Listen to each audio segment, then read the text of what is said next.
During the month of January, we are going to be busting some myths about yoga. So I know so many people want to try yoga, and then when I say perhaps I'm a yoga teacher, they say, oh, I'd love to do yoga, but I can't touch my toes. I don't know how to meditate. I can't sit still. All these different things that people put up as barriers to practicing yoga. So this month we're going to just bust some of those myths. So today the one is I can't touch my toes. So shock for you, but touching your toes doesn't really matter in yoga. If you can, it's a bonus, but if you can't, then it's maybe something that you'll build up to being able to do. And if you're never able to touch your toes, then that's completely fine. But if that is one of your main goals, then I'll show you some things just now that you can do to help you get to your toes. So forward bending, it can be a lot of things that will stop you from being able to forward bend, maybe tight hamstrings. So I would always suggest warming up before you try and attempt to do your forward bends. So I've got a little bit of few tools with me. If you happen to have blocks, then I really suggest using these in your practice, particularly in the beginning. But you'll even find more advanced people will use them because it helps them get deeper into the poses that they want to. And if you don't have blocks, we always can improvise, especially if we're practicing from home. So, you can use what I have here, tins of beans, or any other tins that you've got in your cupboards. They're quite good because they're the same height as a block, you can also use water bottles, but the tins of beans are good because you can then reduce them down if you need to. So, I'm not going to use them today, but that is always an option. So just remember that if you don't have blocks, you've got your tins of beans. So forward bending, to come into it, I always suggest bending your knees anyway. And so this is probably going to cut me out. I'm going to move a bit here, yeah, you can see me. So to forward bend, take your hands onto your hips and then fold forward. So as you fold forward, you want to always try and keep your back nice and long. So the spine's long from the tailbone to the crown of the head. Now this is where you might start to struggle. A lot of people want to forward bend and they really hunch their shoulders, really reach and try and get to their toes, and in the meantime everything's just really tightening up and seizing up. So try and relax. So folding forward, bend your knees, and then if you want to try and get to your toes, keep bending until you find that your hands will reach your toes. Now that might not happen straight away, so what you can do is as you fold forward, bring your hands either to your shins or to your thighs and hold it here. And then what you're doing is sort of pushing your hands against your thighs against your hands, relaxing your shoulders, so feel your neck lengthen, and then you'll have this long line. And stay here, that's completely fine. Now your feet can be hip width apart, or you can bring them together, depending on how your knees are. In the beginning, I would probably suggest having your feet hip width apart. And then you keep breathing as you inhale, you're reaching forward rather than down, so your chest is always lifting forward. Exhale, fold.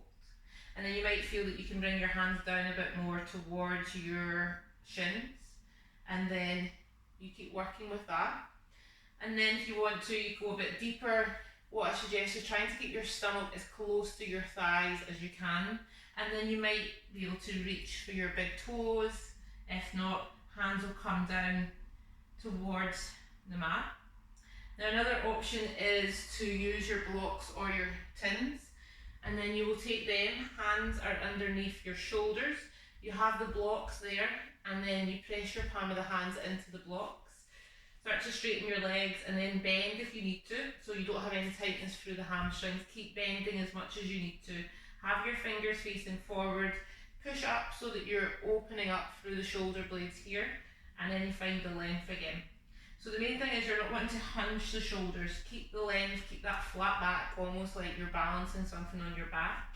And then slowly over time you might find that you can reduce the height of your blocks. Or for fun, I'm just going to show you, reduce the height of your tins. So you would have the tins where you are, and again, they're underneath your shoulders. Keep breathing, bending the knees, start to straighten if you can. And then you take the tins of beans, or whatever you're using away, and you can maybe bring it down until at one point you might find that your hands come to the floor. It is only an option. Remember, you never need to get down there. Safe way to bring yourself back up is hands on the hips, and then slowly you come back up again. So you might feel a bit dizzy, so always keep it nice and slow. Another option is with a chair or a wall. You can use this and what you would do is you take your distance apart so that when you fold forward, you have that back nice and long again, fingers facing forward. You can relax the head so that the gaze goes down towards the floor. Feet are hip width apart, and again, you are lengthening through the spine and just start to enjoy that stretch that you're feeling through the backs of the legs and also through the sides of the body. Your chest should be reaching forward. Again, bend the knees until you feel ready to straighten the legs.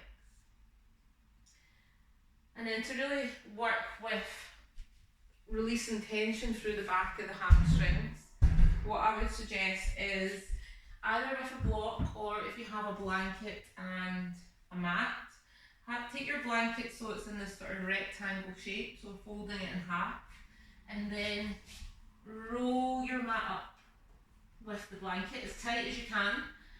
Take it so it's maybe rolled either a quarter or just under half of your mat. Make sure it's not going to roll back on you. And then what you'll do is stand on your mat and then bring the balls of your feet onto the floor. Stretch your toes forward, lengthen up through the body, and then hands come onto your hips, and then exhale, start to fold forward. As you do, bend your knees if you want, and then slowly start to straighten the legs as much as feels comfortable with not too much of a tightness through the back of the hamstrings.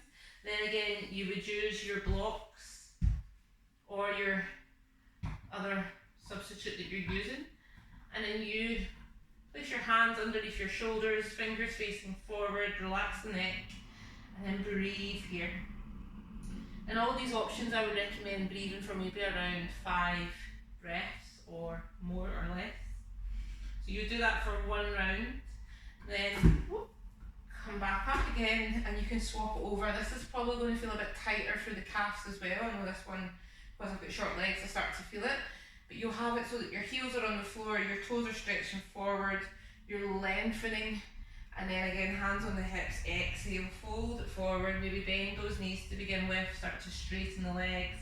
Hands can either come to the floor or onto your blocks, or whatever else you're using. And then you be here. And try and relax in the pose. You don't need to go anywhere, you're not in any rush. Start to feel what's happening in your body, what's happening through the backs of the legs. Keep reaching the chest forward as you exhale, fold. And you will, if you're present, you will start to feel things easing off.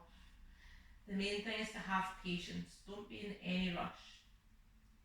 So, to come out of the pose, once again, hands on the hips, slowly bring yourself back up. So that's one exercise that you can do to start to release through the hamstrings.